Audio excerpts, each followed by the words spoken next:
Happy Friday, first grade, and happy almost Halloween. This week we have been learning all about pumpkins, and I am so excited because yesterday we learned how to estimate. We learned that estimating is a really good guess, and we estimated how many seeds we think are either going to be in our pumpkin here at school, or if you have a pumpkin at home that you've been working with. Today is finally the day that we get to learn exactly how many seeds are in our pumpkin that we've been working with. Before we open up our pumpkin, let's review what we learned yesterday. Yesterday, we learned 2 strategies to help us estimate.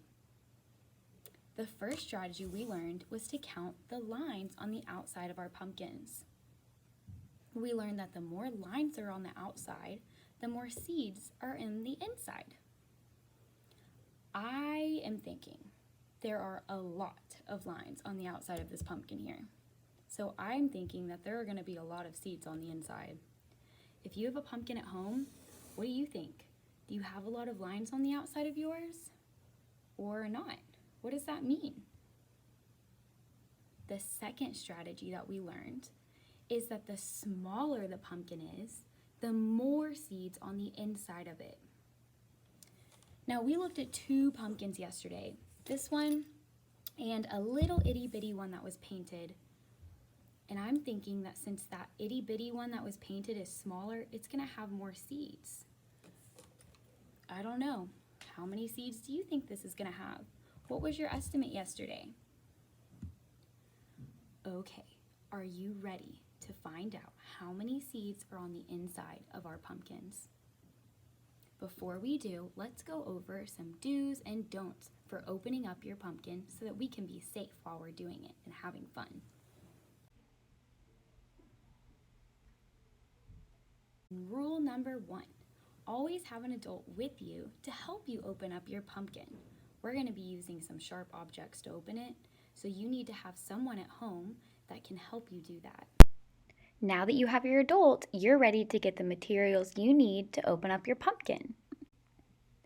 Your first thing is to get a newspaper or towel, something to put under your pumpkin so that when you open it up, it's not a huge mess. Your next item you need to grab is your pumpkin. Place your pumpkin on top of either your towel or newspaper. Your third step is to get a spoon. This is what you're going to use to scoop out everything from the inside of your pumpkin. I would get a large spoon if I were you. There's a lot that's going to be in there. Your next step is to get a large bowl or a store bag so that everything that you scoop out of your pumpkin, you can put all of that into. Your last step is for your parent. Get a pumpkin carving tool or a knife, something sharp that you can open up the top of your pumpkin with. Okay, it's time for the adult that's with you to do the first step. Have them get the pumpkin carving tool or knife and cut a circle around the top stem on the pumpkin.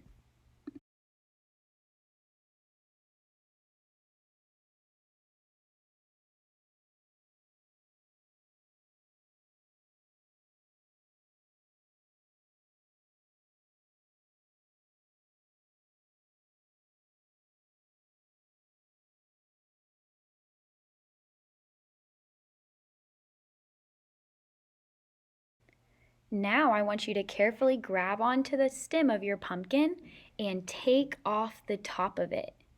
It should easily come off because that's what your parent just cut a hole for.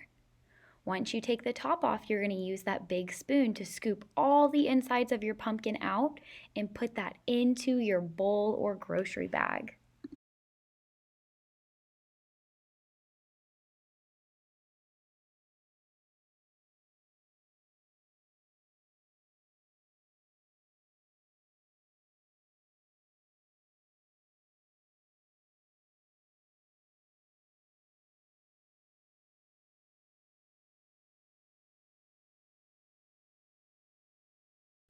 And don't forget to scoop off everything on the top of your pumpkin as well. We don't want to forget those seeds.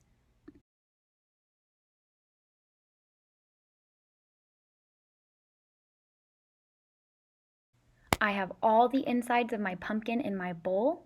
So now it's time to clean my seeds. I want to throw away all the gooey, stringy stuff that was inside my pumpkin, and I just want to keep my seeds.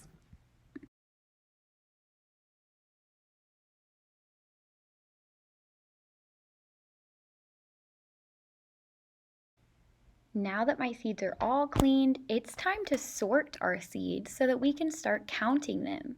In our story, they figured out that if we sort our seeds in groups and skip count, it's easier to come up with the final number of seeds instead of counting each individual one.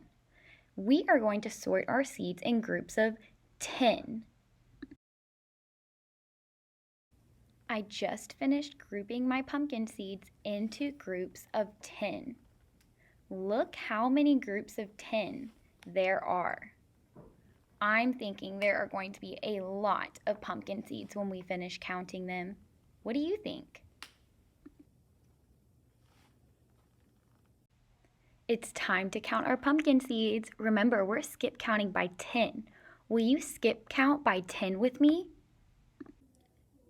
10, 20, 30, 40, 50, 60, 70, 80, 90, 100. 110, 120, 130, 140, 150, 160, 170, 180, 190, 200.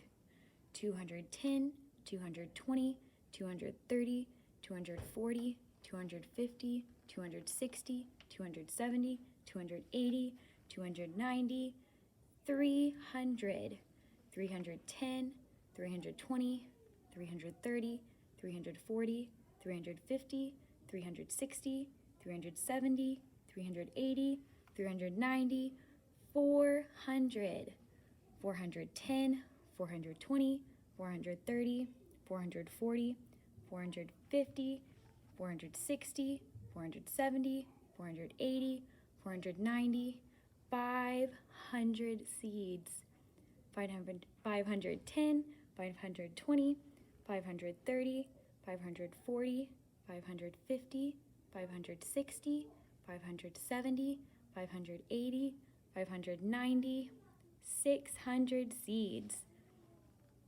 610, 620, 630, 640, 650, 660, 670, 680, and then I have 681, 682, 683, 684, 685, 686 seeds. Wow.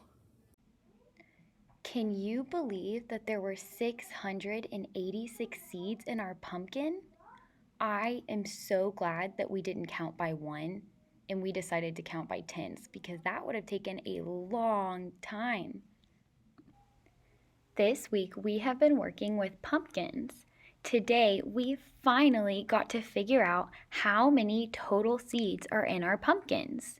Either the one that we've been working with in my lessons or the one that you've been working with at home. How many pumpkin seeds total are in your pumpkin? Wow, that's a lot of seeds. Today, you are going to go into Schoology and you are going to create a way that you can show us how many seeds were in your pumpkin and upload that to Schoology. There's a challenge for you to extend your thinking about pumpkin math today if you would like to do that. If not, make sure you do your Dreambox submission and you're all done for the day. After opening up our pumpkin, scooping everything out, and counting our seeds, I decided to carve the pumpkin. If you have a pumpkin at home that you've been working with, you can carve yours as well. Just make sure you have an adult help you. If you do carve your pumpkin, make sure you upload a picture of it to Schoology. We would love to see your jack-o'-lanterns. Have a fantastic weekend, first grade, and tomorrow have a happy Halloween.